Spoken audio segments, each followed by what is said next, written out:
Hi guys! So, papakita ko sa inyo kung ano yung libro na binabasa ko. Sobrang ganda niya. At nasa page 46 na ako ngayon. So, kapag wala akong ginagawa, ito yung ginagawa ko. Nagbabasa ako nito. Atomic Habit. Ano siya?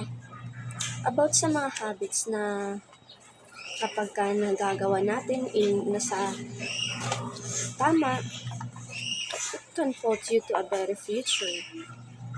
So, ganun lang siya. Sobrang ganda talaga. So,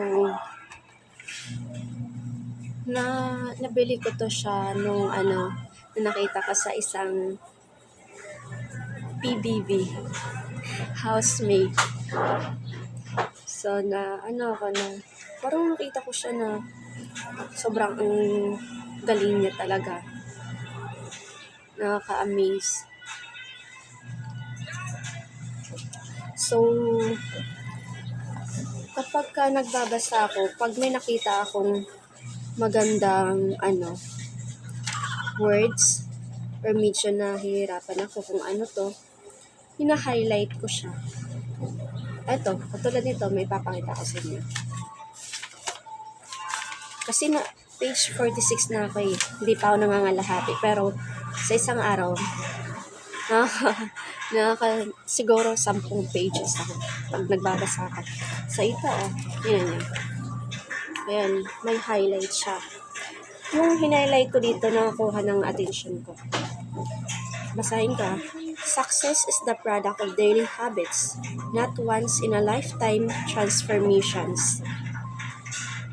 Meron din dito. That said, it doesn't matter how successful or unsuccessful you are right now. What matters, whether your habits are putting you on the path toward success. Yun. Diba ang ganda? Meron din dito. Ito. Yan. Tapos, ito meron din. Babasahin ko ulit. Kasi ang ganda niya talaga. Kaya nag-highlight ako. Kinuha ko yung mga, yung mga idea. Nakakuha ng atensyon. Ito. The more tasks you can handle without thinking, the more your brain is free to focus on other tasks. Diba? Ang ganda niya. About naman sa kay Warren, sinasabi niya, that's how knowledge works. It builds up like compound interest. Diba? Ang ganda niya.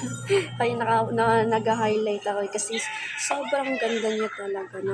Nakaka-inspire siya. The more you help others, the more others want to help you. Yan yung sinasabi ko. Na kapag matulungin kang tao, maraming tutulong sa'yo.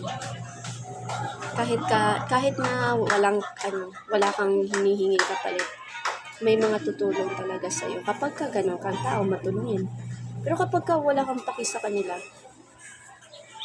sa palagay mo, may tutulong ba sa'yo? Alam ko may highlights pa ako dito kasi nawalan ako ng ballpen eh. Dahil namanap yung ballpen ko kaya sobrang ganda niya talaga. Ito meron pala dito. Becoming the best version of yourself requires you to continuously edit your beliefs and upgrade and expand your identity. Ito yung pagkilala sa identity mo. May iba't iba kasi tayong identity. Nasa yun? Ito din. Dito ko lang nalaman din na yung identity na word was originally derived from the Latin words, esantitas, tama ba? Which means being, and identidem, which means repeatedly. Your identity is literally your repeated beingness. Diba? Dito ko talaga siya nahanap. Ito, meron dito. Yung nakakuha talaga ng attention ko, yung binasa ko kanina. Yung about sa sarili mo. Ulitin ko nga. Becoming the best version of yourself requires you to continuously edit your beliefs and to upgrade and expand your identity. Diba? Ang ganda niya. Marami kang matutunan sa libro nito. Kasi, hindi lang siya ang parang story, hindi story na marami kang matututunan, ma-experience na ay matutunan mga bagay na na-experience mo dati na ay mali pala to, ganun, na kailangan pala maging matibay yung nito, maging matibay yung mga plano mo.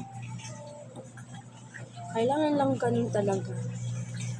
Dadaan tayo sa mga pagsubok na sobrang down na tayo. Pero, kapag ka na-realize mo, ay kailangan kong maging matatag. Ganun lang. So, ito yung pages na hanggang dito lang ako. Ayan, may mga ganyan siya. Ayan. Ayan. Sobrang ganda niya.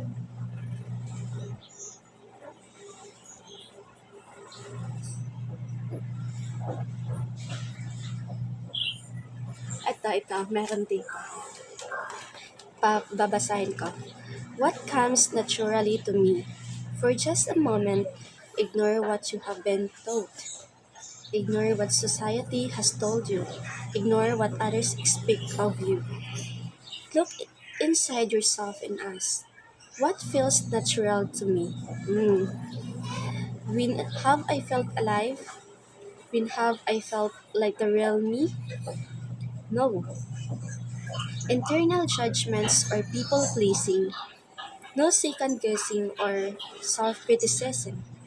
Just feelings of engagement and enjoyment. Whenever you feel authentic and genuine, you are headed in the right direction. Ang ganda niya talaga. Ito, Read It to the Owner lang po. By James Clear. Yung totoong niya to mga karanasan about sa buhay. Siya, marami din siyang pinagdaanan. Sobra. Pero hindi siya nawala ng pag-asa. Kaya, yun, sinulat niya tong librong to para makatulong din sa mga taong yung dating nawala ng pag-asa pero naging matagumpay naman sila na overcome nila yung mga challenges, mga struggles. So, ayun lang guys. Share ko lang ang librong pinabasa ko lagi. Kasi sobrang ganda niya at saka marami kang matututunan. Hindi lang sa buhay, kundi to the very future. Thank you. Bye-bye.